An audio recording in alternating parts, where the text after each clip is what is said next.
Welcome to Altar of the Demo Gods.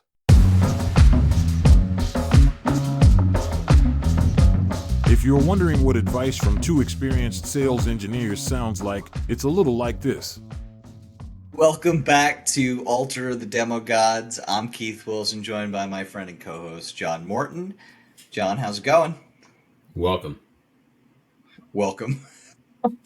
This is the second of 3 episodes we're recording tonight, so the intros always feel weird to redo them again. In this episode, we also have special guest, Charles Herring. Charles is the CTO of security startup Witfu. How's it going, Charles? Doing good, Keith. It seems like ages since I've seen you. Great to be back. It's like I said, we're tearing down the fourth wall again here. We usually record these in batches, so it's always weird. The first one's fine to have the introduction talk and the fun banter and stuff, but by episode 2 it gets weird. Yeah. We did have a brief intermission returning things to Lake Michigan, but that's its own coverage. I know. I did. We should have got that. The stuff you miss, the stuff that's cut from the stuff left on the editing floor.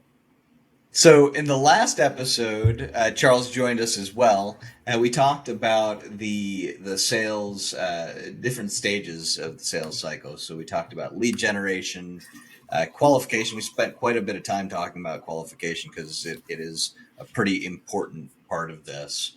Then we talked a little bit about presentation and objection handling, spent a good amount of time talking about objection handling. And then talked about the importance of post-sales and follow-up. It was a really good episode. I think it's a good talk, and there's a lot to dive into. It was actually one of our longer episodes. So a lot of information to dive into. If you didn't get to listen to last week's episode, that was episode 6, recommend you go back and listen to that. Tonight, or this week, I guess, because this doesn't necessarily get released at night. You may not be listening to this at night. We're going to talk about coaches, champions, and economic buyers. And John, I'd like to submit to you this week that the acronym of the week, because we didn't do one last week, is EBs for economic buyers. What do you say? Oh, perfect. Let's do the Pee Wee Herman rah. Not the Pee Wee Herman, auditorium performance, but the rah. That's a very nuanced I'm missing something thing that most of the audience. That is. Keith might be too young to understand the reference. I'm just on the cusp of Pee Wee Herman, right? I did make a Don Rickles joke today, so yeah.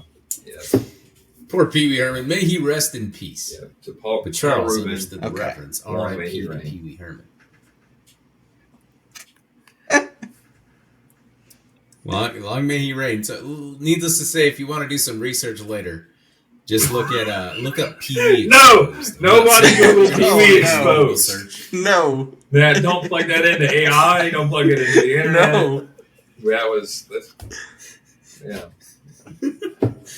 Maybe qualify. You want no Herman, trace of that in your search history. Yes.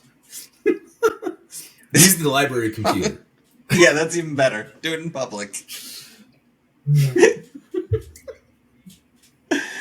So EB is going to be our acronym of the week for economic buyer. Word of the day. Yeah, acronym of the week.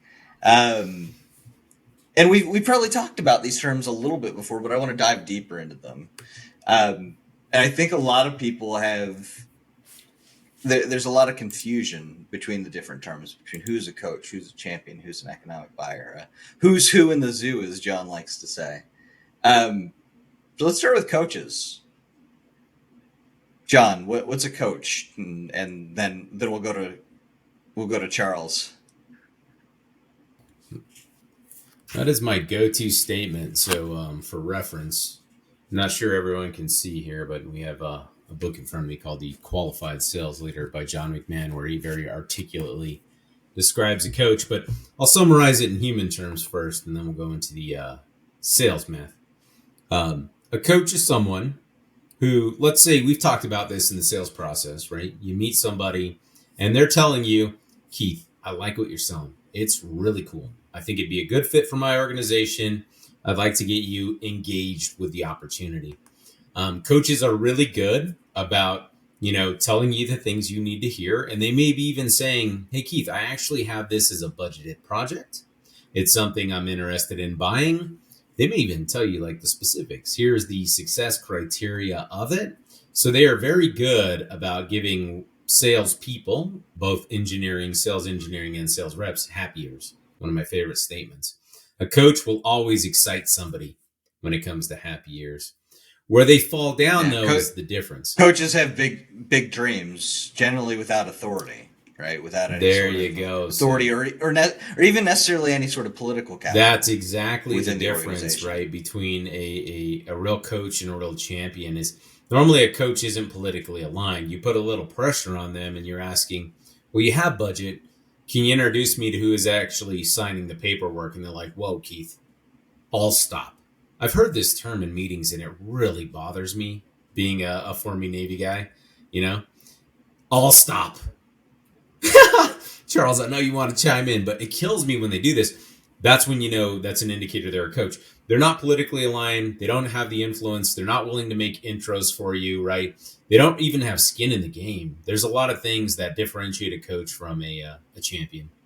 Is the motivation in that, John, that they do want to see change, but they're relying on you to somehow navigate and make it, make all the hard stuff happen? Or is it they just want a steak and, a boat ride or whatever you're giving out? What tends to be the driver of a coach?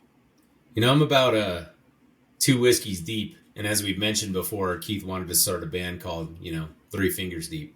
But I'm reminiscing on this 80s movie I saw once where a guy hired another guy to beat up his bully. That's what a coach is doing. He's hiring me to beat up his bully. He's got no skin in the game. He's giving me money. He's hoping I go in and just slay that monster. But if it doesn't work out, hey, nothing happened, right? Hey, it wasn't me. So yeah, that's like kind of how I Jobs. perceive it. He's like, put my iPad and my iPod in my phone. I'll see you in 6 months. Make it happen. Just make it happen, right? But he doesn't have Steve Jobs' money is the worst part. He's not even sponsoring this event. I'm counting out nickels and dimes to fight this bully. And you ever see, is it worth it? I've seen those. So there's a few things, right? I think there's one that's the motivation is always important to me with that person. Is it because they, just want to be around me or the company or an event? Are they a vampire, a leech, right? Yeah. And so they're not really looking for a symbiotic relationship. That's sort of like problem one. And so you got to, hunt that somewhere. But then there's also the one that wants to see change, but's terrified. And that one's more common for me, that they're scared of their boss. They're scared of asking for money. They don't know. They're afraid of getting fired. They really want to see, they believe in what you're doing, like they're saying they believe. They just don't, they have no belief in themselves of navigating the internal. And those I tend to want to invest in because they will find their way either in that company or when they leave. So, but they're infinitely frustrating, and they do make what could be a potentially short sales cycle much longer. Go ahead, Keith. Well, I was going to say the objective there is to identify the coaches early and, still not to just ignore them, right? Because they're still good for information, understanding who the champions could be and understanding who the coaches are. If you're a good sales rep, if you're a good SE, you can take some of that information they're giving you to decipher, okay, who should I be talking to? And in a lot of cases, they can even help you get introduced to the champion. Generally, they're not going to have the political capital to introduce you to an EB, to an economic buyer, right? Like John said, like you're going to ask them, like, okay, I need a signature. Well, they don't have the authority to do that. Well, let me meet the person that can. Well, I can't introduce you to that person. Here's a very critical thing. I think if anybody heard me say this, they're going to ask us for money. Keith, they're going to say, "Are you guys making money on this podcast?" Because they'll like my cut. So a coach too, and this is really hard for technical salespeople to hear, SEs included, is they really talk in technical terms. They speak in feature functions. A champion knows business value. They understand what this product solution will impact the business. That's why they're not so hesitant to go talk to the EB. I got this initiative. A coach, they only know tech. I got this one tech problem maybe you can solve. And that's what makes it so hard. And they'll take dinners all day long. Charles, go buy me some drinks. Go buy me a dinner. Here's the technical function. If you just did this thing, I will introduce you. They don't, though. A champion, on the other hand, is in business centric.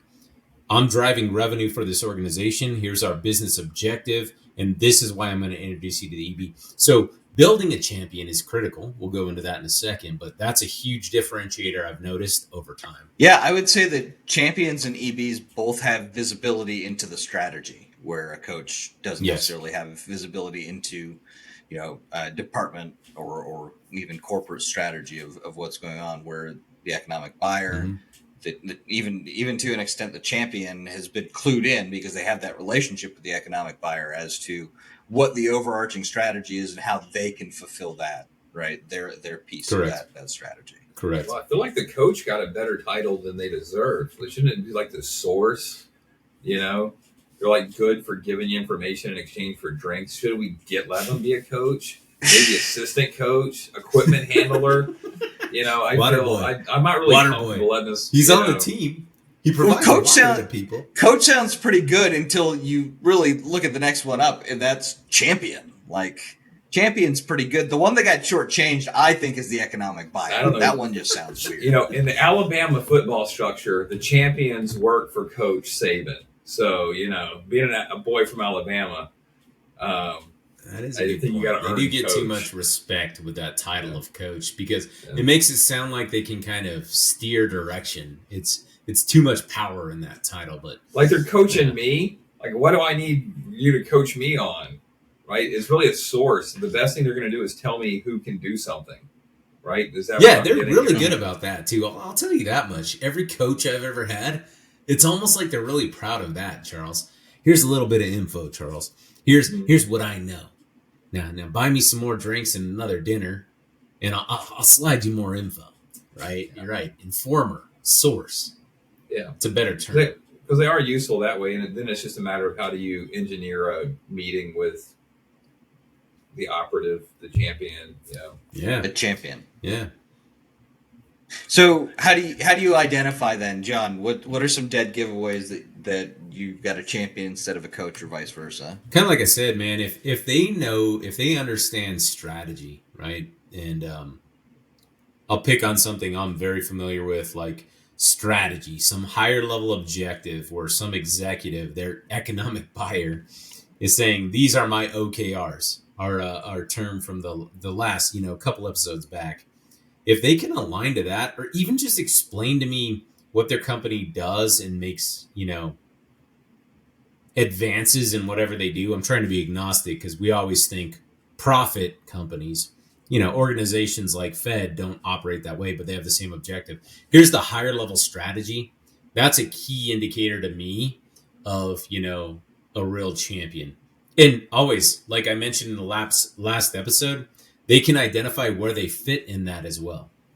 They're saying, if I attain this organizational objective, this higher strategy, I get a new title, I get a pay raise, I get a spiff, I get a bonus. If they can help me understand their role in the greater strategy and why they care about doing it, those are always huge indicators to me. And it always comes down to value, but yeah. As I've worked on the vendor side all my life, but now in the role that I'm in, I'm also the buyer as well. Not the economic buyer, but I'm definitely a champion for sure. Yeah. And I will literally tell sales reps, if you do this, if we are able to do this, what's in it for me is I get a bonus. My bonus is reliant on your ability to execute these things. So they understand how important it is to me and that I do have some skin in the game. And that not only that, what you're promising to and you're committing to, you better fulfill on, because you're messing with my money, not the company's money, my money. Now here's a crazy thought scenario. Let's walk through using you, Charles. Let's say you're the CTO at Whitfu, which you are. And let's say I am a cloud architect who works under you that, hosts Whitfu. Mm-hmm. A sales rep comes to me and he says, hey, John, I can help you streamline this process. I can help you secure this effort. I can help you secure or, do something, drive revenue, a strategic objective I have. A champion is actually needed by a coach. Charles' objectives as the CTO have, higher meaning. They have influence. And he needs me to help broker this sort of relationship where if I came to Charles and I said, Charles, I know these guys, they're great. Their product will help you get to where you need to be, right? Is that a better conversation than me never willing to come to Charles, right? Never willing to say, I understand what you're trying to do. What I'm trying to say is an executive buyer, a CTO who may be buying a product, needs a champion. They need someone who's going to say, Charles, this is what matters.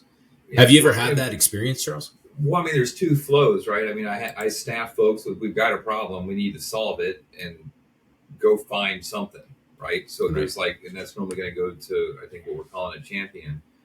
But there's also this point of maybe it's a coach that has a problem internally, right? It's not that they're trying to solve a broader strategic problem, but they're trying to solve a tactic that's associated with their execution of the strategy, their piece of the mission. I need this code to compile faster. I need to be able to get better lists to call people, whatever the thing is, right? And so normally that person, that's a bottom up type of transaction, right? There's someone at the boilerplates that identifies there's something wrong with the organization. And if things are working well, I understand that they need that. And then I sign off on it. But, in experiences I think we've all had is many organizations, only the person at the bottom understands there's a problem. And there's a communication disconnect inside the organization that they're frustrated, don't know how to solve it. And so they're just calling for, hey, if the doctor shows up and says, there's a problem, right? They'll listen to this guy. This guy will figure it out. They'll use their magic sales and tech powers to do this thing. But there's also timing, right? I think going to strategy, one way to say it is you have people that can't think past their next meal. They've got a problem, or as I said, in episode 6, that if you stub your toe, you can't do math, right? People in pain are only focused on getting out of the current pain. So there is a flow across an organization. And I do think most of the sales cycle, especially when we're selling, above mid-market, is around navigating where information flow is stopped, where it's congested, why can't this coach be a champion, right? Why is his voice not being heard? And it might be that his voice shouldn't be heard, that he's always just spouting stuff that has nothing to do with anything that is helpful, right? That's a potential reason. But I mean, there's different flows to it, and there is a tempo in my mind, right? As at the top of all the decision making, there's a tempo of the way things happen until something comes in and tells me that needs to change, right? The strategy needs to be reevaluated. But easy decisions like, hey, this version, this new company is selling the thing that we're already doing from a different company, and it's half the price. Well, I'm like, all right, how long does that take to roll out? I love half the price. Is it the same quality, right? And so then you're rolling into technical trials. But that's really more on a commodity type of sell, right? Your paper is the same as his paper. Why, what do I get from the exchange? I think you hit on a huge point there, Charles. We're, me and Keith, and I do this myself. I'm kind of biased toward enterprise selling, but I think if I was going to summarize it too, I think a champion can be a coach, but a coach can never be a champion, right? In kind of what you're saying, right? Even in smaller orgs, they may know the pain. They may have this feature function problem they're trying to solve, and they can bring it to the CTO or, whoever's purchasing authority is there, even, if it extends that boundary. But it's hard to shake off that bias. I'm just admitting I have some personally in selling to enterprises. Well, I think you can solve it a number of ways. Like what a champion brings is energy and an understanding of the problem and an incapacity. Like most of my life is trying to translate some data that's important to somebody into a format that's important to somebody else in the organization. Right. And so that became my passion because I saw this every day, that someone that really deeply knew something needed to change in an organization, did not have the capacity to express it in the same way that an infant can't say, I need more protein, right? Right. The infant doesn't understand that. It can just cry and leave it to the people around it to figure out why the child's crying. And so that frustration of communication is real, but you also just have everything else that happens when people get together in enterprise, right? The trauma, the politics, the cliquism, the understanding of institutional norms. There's all of these things that happen. You can't just drop a Marine into a Navy command and say, figure it out. The guy's going to freak out, right? It's saying very close. It's better than dropping a firefighter or a cop or something, but it's still very different. And so I think there's politics of it too, Charles. To lead into, I see what we have, talking about next is the EB. There's also this politics play. You just mentioned it right now. I can't, go. I mean, I probably could, depending on the size of the organization, and say we're going to buy this solution just because I like it. Mm-hmm. As an executive buyer, I can't exactly politically go say, I'm just going to buy this just because they're my friends. I love, the folks at WitFood. I'm not even going to do any sort of due diligence. So in that same vein, I need someone else to help me with that due diligence to even justify the purchase. So to your point about politics, that's kind of that use case there.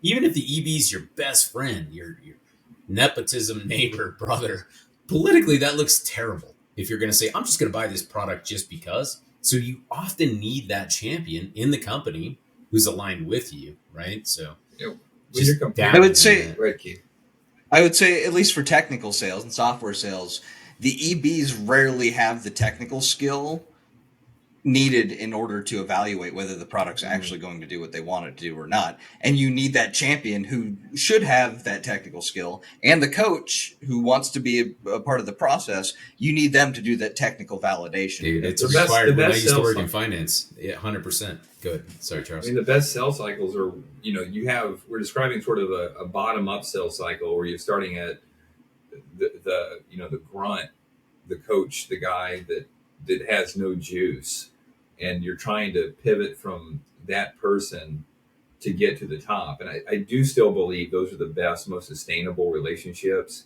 because you're navigating this entire complex organization through that sales cycle in a way that will survive a renewal.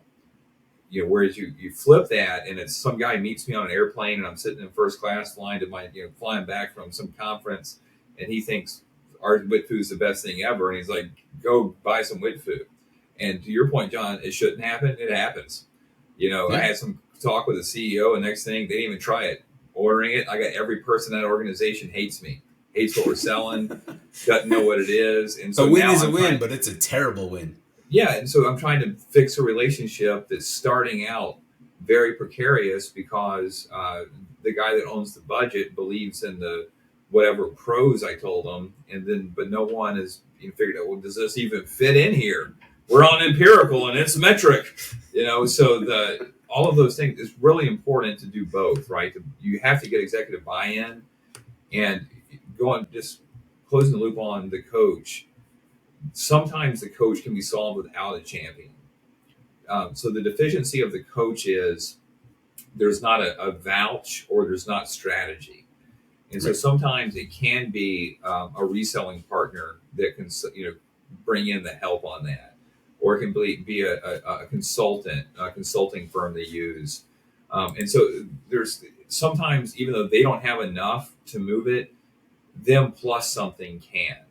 And the more you get to understand that organization, the more you can identify what the fulcrum can be to get to the next level. But I've always been a big fan of bottom-up sales. Get the guy that's going to be touching the product every day in love with it and convinced of it first, and then enable that person to get it to the next level, and enable that person to get it to the next level. So the whole company's bought in, because you're in the beginning of pre-sales, you should be thinking about the renewal. And that's never been more true than it is today. Yeah. Last bit on that, Charles. I wanted to ask you, like, champion building. So we go to a lot of conferences. Last time we hung out, we were in Detroit. We had a GERCon. And one of the things that people always ask me is, as you as a buyer, to hang out with your vendors to allow them to buy you drinks, buy you dinner, and do champion building, right?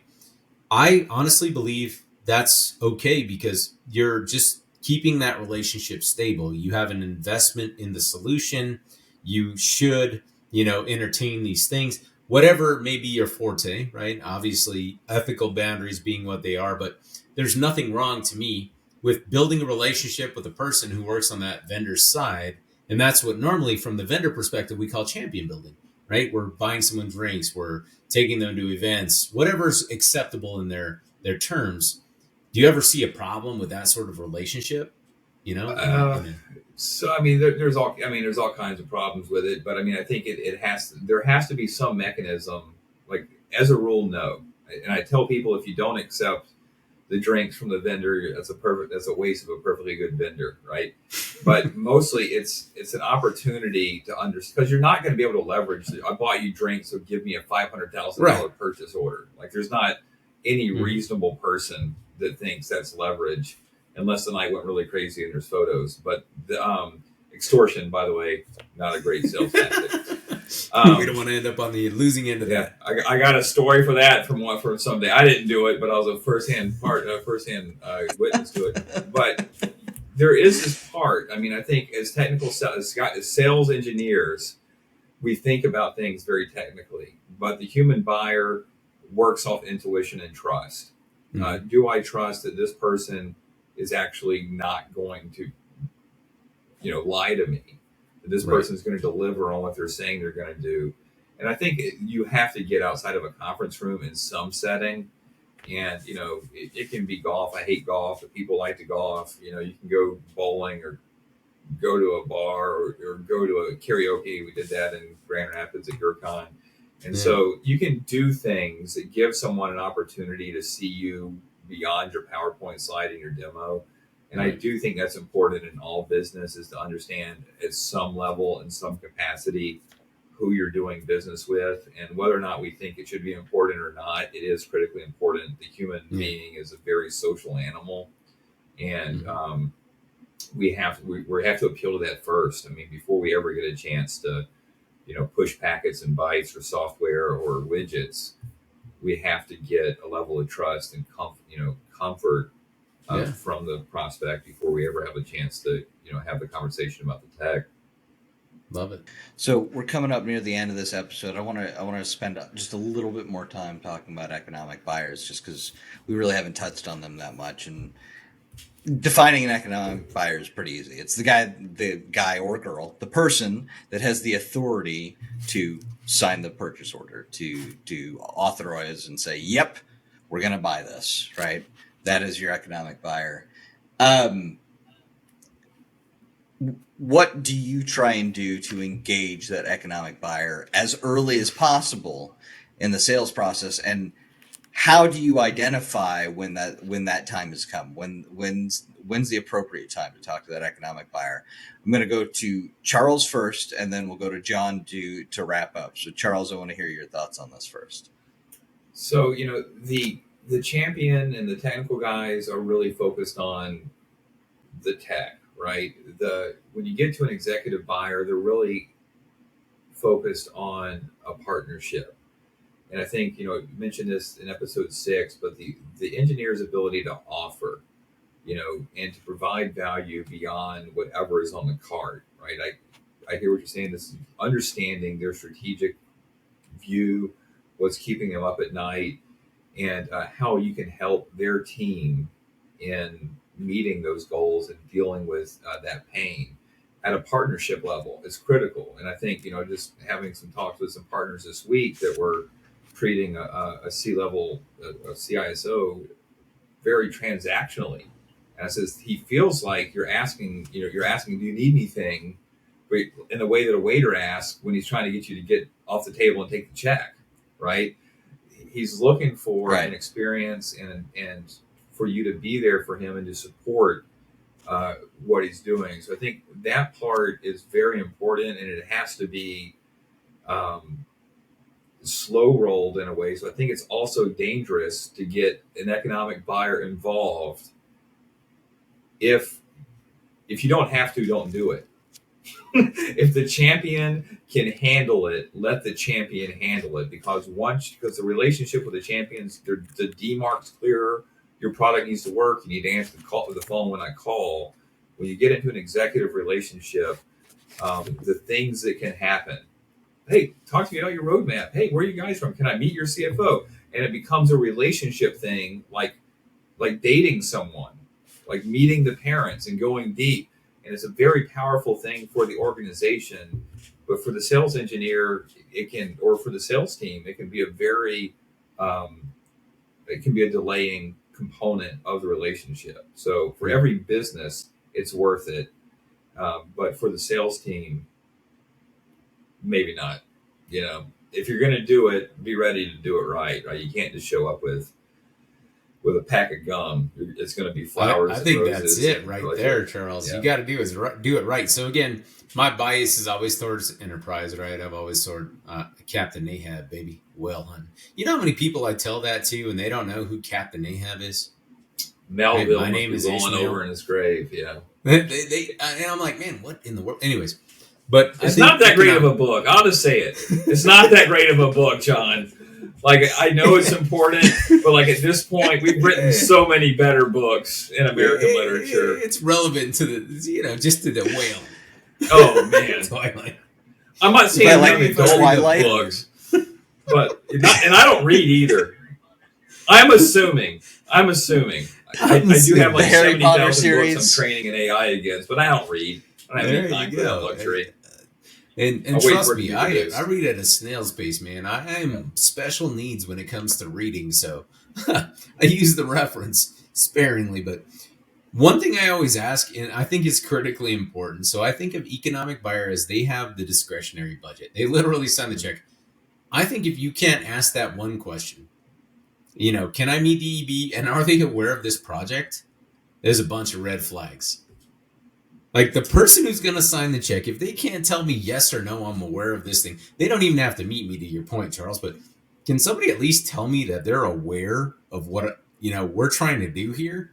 Huge red flag, right? I mean, Witfu is very small, but I mean, most of the stuff, if I have a champion, I say go find the thing. I don't want to meet with anybody. Just, if I have to sign it, I'll sign it, or otherwise someone else is placing the order. And it's just, I can only have so many relationships. There's only you two guys, the only guys that can call me up at 10 o'clock at night and say, jump on this podcast last minute. And you don't get sent to my AI bot that's going to annoy you for calling. So, I mean, I can't handle too many more relationships with people. I can't. I'm booked up until one of you drop dead, right? So exactly. And to that point, too, like that's the other ask, right? Not only can I ask, are they aware of this project, but also it's an opportunity to match jerseys. That's another term I love. Yeah. I would love for Charles, who's making an investment in a solution that may be significant, it may not be, to at least meet my CEO, to at least meet my CTO.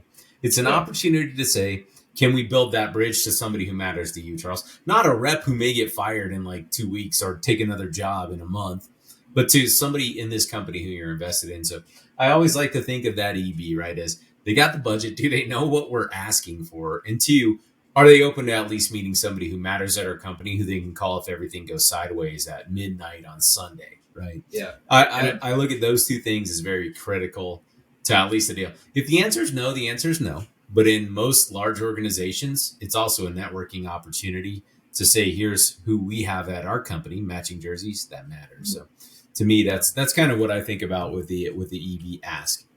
Well, the question is it pre-sales or post-sales, right? And for me, that's always a big question. Do I need to get executive sign-off, which means I need to make sure it is jersey to jersey, right? Yeah. Which means this isn't going to happen in the next hour. It's going. If we thought this was closing at the end of the month, it's not, right? And so where that's important to the business, to your compensation, to expectations, it is a lot. I mean, it's a type of marriage that happens where the champions and coaches can be very transactional. Like, give me the tool, I'll call you if I need you. And it's a lot more philosophical and deep when you start having executive connection. We were talking about it earlier. I was in a hot tub with two other executives at the beginning of the year in San Diego. Don't want to do that for everybody that I'm in business with, and don't even want to do it with them. But there's a whole different tier of investment when we start engaging in that level. And I think it's just, sometimes we need to do it. It's important to do it, but it is expensive. So I think we just have to recognize, the cost benefit on that. Well, this has been a great episode, guys. Charles, thanks again for joining us in this episode. You'll be joining us in next week's podcast episode as well. John, always good to have you on. Next week, we're going to be going back to talking about sales pipeline, but this time with more of a focus about unclogging that pipeline and keeping deals moving. So I'm looking forward to that conversation. Again, this has been a great one. You guys can look out for us for everything Alter the Demo Gods by going to demogodspod.com. Get us wherever you listen to your podcasts. If you've got questions for us or suggestions for the show, you can email us at demogodspod@gmail.com. John, Charles, thanks again. And to everybody that's been listening, thanks for listening to Alter the Demo Gods. See you next week.